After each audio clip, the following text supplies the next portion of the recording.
สวัสดีค่ะเพื่อนทุกคนพบกับข้าวค่ะในช่องข้าวโมจิสกูชี่นะคะตอนนี้ก็เปลี่ยนชื่อช anel ใหม่แล้วก็เปลี่ยนรูปโปรไฟล์ช anel นะคะก็มีคัสมารับคำทานนะคะเป็นอะไรวะ Happy Birthday Squishy Tag นะคะเดี๋ยวก็จะขึ้นไว้นะคะส่งสักที่ในนี้ค่ะ Happy Birthday Squishy Tag นะคะก็รับคำทานมานานแล้วเหมือนกันมีทั้งหมดนะคะ3ข้อนะคะก็แบ็กกะอาจจะไม่ค่อยดีเท่าไหร่ค่ะแค่วันเดียวแน่นอนก็ไปรับคำทักเลยนะคะข้อแรกนะคะถามว่าเกิดวันอะไรนะคะก็มีเสียงรบกวนหน่อยค่ะข้อแรกถามว่าเกิดวันอะไรนะคะก็ให้เลือกสีวันที่เราเกิดนะคะคือถ้าเกิดวันพุธนะคะเราจะเลือกสกูชี่ที่มีสีเขียวนะคะก็ชิ้นแรกก็จะเป็นมีเดียมวันนะคะแล้วก็จะออกเป็นฟูๆหน่อยชิ้นที่2นะคะก็จะเป็น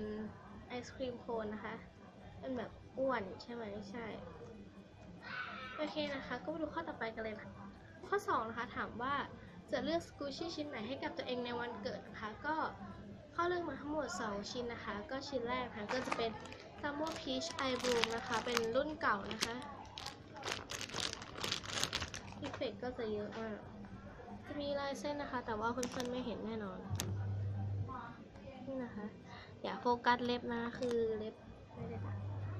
นี่นะคะก็นุ่มสโลว์มากชิ้นที่2นะคะก็จะเป็นจัมโบ้เค้กไฮยารุนะคะ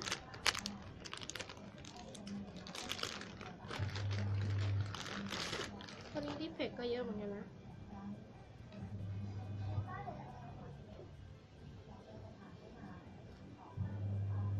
คือตรงสตรอเบอรี่โซมากนี่นะคะ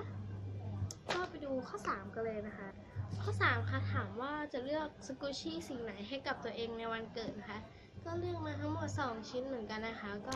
ชิ้นแรกนะคะก็จะเป็นสีชมพูนะคะมันก็จะออกเป็นชมพูนะคือแสงมันเยอะนะคะเป็นมินิแพนด้าบันนะ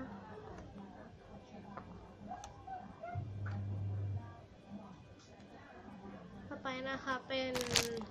ตัวนั้นคิตตี้ปี2015นะคะแท็กนะคะเป็นสีออกแดงๆนี่นะโฟกัสไหมปี2015นะคะเห็นเนาะก็ประมาณนี้นะคะก็หมดไปแล้วนะคะ Happy Birthday Squishy Tag นะคะเขาก็ท้าต่อ1คนนะคะเป็นหน่องวิวชาแนลนะคะเพราะว่าเขาท้าข้าวมันเยอะมากท้ากลับนะคะก็ท้าเป็น Happy Birthday Squishy Tag นะคะเดี๋ยวจะขึ้นไว้ตรงใต้คลิปอีก1 รอบค่ะวันนี้ก็ขอลาไปก่อนนะคะอย่าลืมกดไลค์กด Subscribe ด้วยนะคะสวัสดีค่ะบ๊ายบาย